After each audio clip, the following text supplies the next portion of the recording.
Hello again. So back in 2013, I made what some might call a crazy decision. I decided to run 100 miles. Yeah, that's right. 100.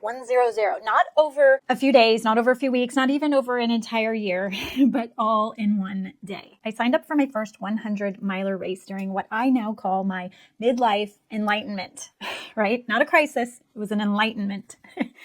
But I wasn't even specifically aiming at running 100 miles. It was never my goal to do that, right? But I was searching for some way, something that could test my limits and my boundaries. I don't know why I needed to do that, but this seemed like the perfect challenge. The race was called Pine to Palm 100 miler. It was a 100-mile endurance run that ran through the Siskiyou Mountains of Oregon, and it was a point-to-point race where I had to climb 5 peaks, capture a flag, and bring it back down to the aid station as proof that I had summited. And let me tell you, that race was absolutely life-changing for me. I finished the race, but more importantly, it revealed capabilities within myself that I never even knew existed. So it changed me forever. In these moments of pushing through exhaustion, I discovered something powerful. Yeah, and it was within me, that thing that was within me, which is that I could do more than I think I can do. But why am I telling you this story? Well, I want to talk about storytelling today because I think it's a powerful, powerful tool that any business can use. Lots of big businesses use it. Lots of big brands use it. But it can be, I think, a little confusing for some people. And so I want to talk about storytelling and why it's important. Because I think most small business owners really struggle to explain what makes them different. And they end up talking about their services and their products by listing out features and benefits and, lists of why they're great and why they're important. None of those features will really embed in people's minds. But here's the thing, story does. So I want to kind of go through this today. I think storytelling is a great marketing tool. And so I want to show you how to craft that brand story.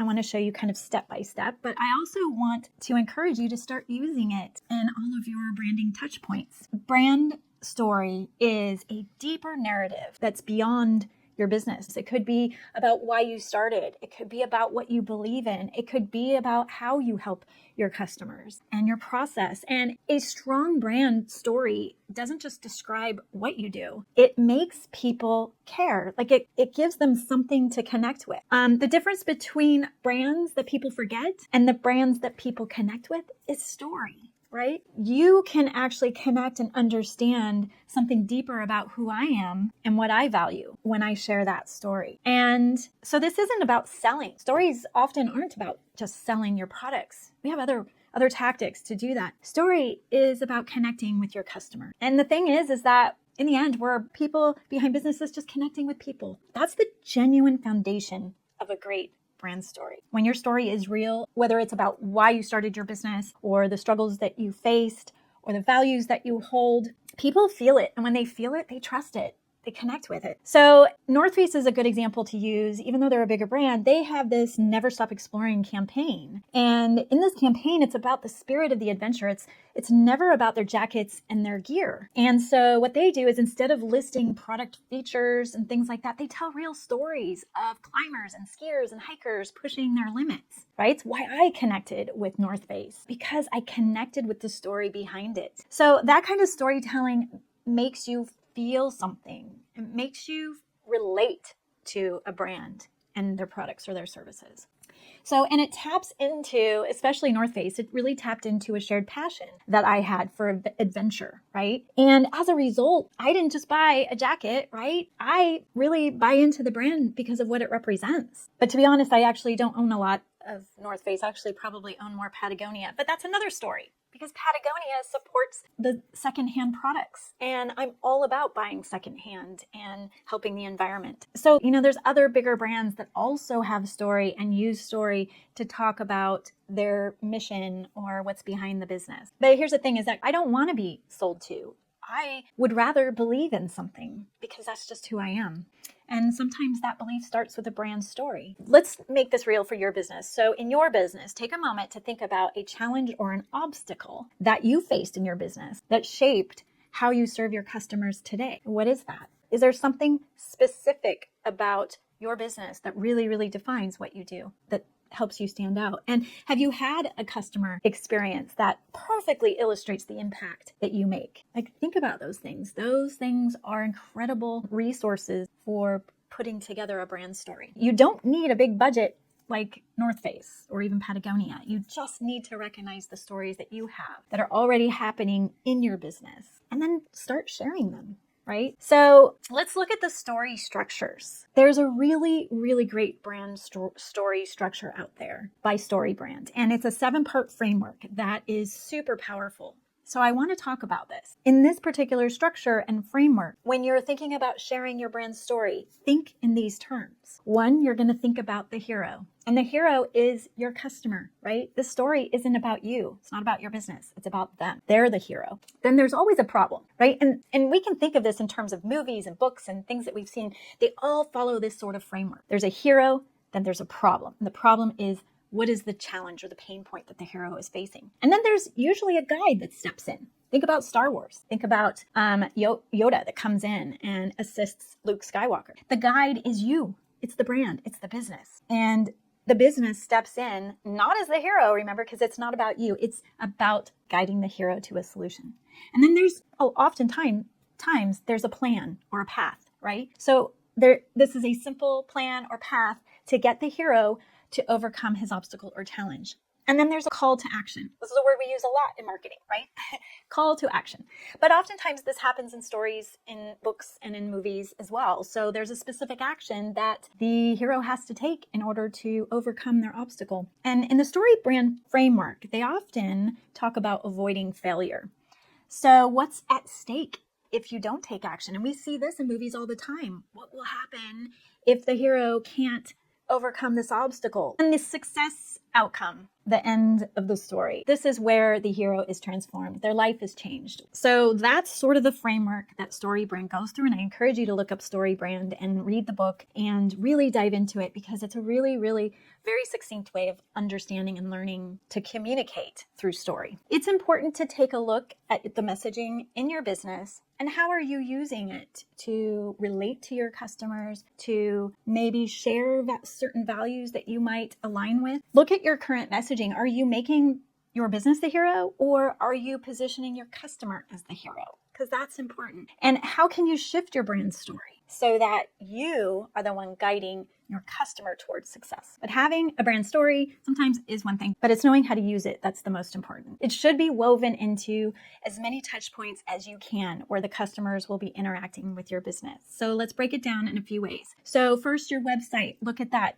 Does your homepage, the main page, show that you are highlighting your customer as the hero? It should make it immediately clear who your brand serves, what problem you solve, and why it matters, right? All of that is part of your story. So instead of listing generic features of your products and services, going through glossaries and vocabulary and explaining this or explaining that, show your customer where they are now and relate to them on that level. But then show them where they can be in the future, or show them where they want to be in the future and how you, the business, can help them get there. Next, take a look at your social media. This is where storytelling thrives, right? And this is where we can make it fun. Every post or caption or video is an opportunity to reinforce your brand story. So instead of just promoting products and services, we sell this, we sell that, share experiences that your customers are having, behind the scenes moments, or the challenges that you've overcome. And this is something that I should be taking my own advice on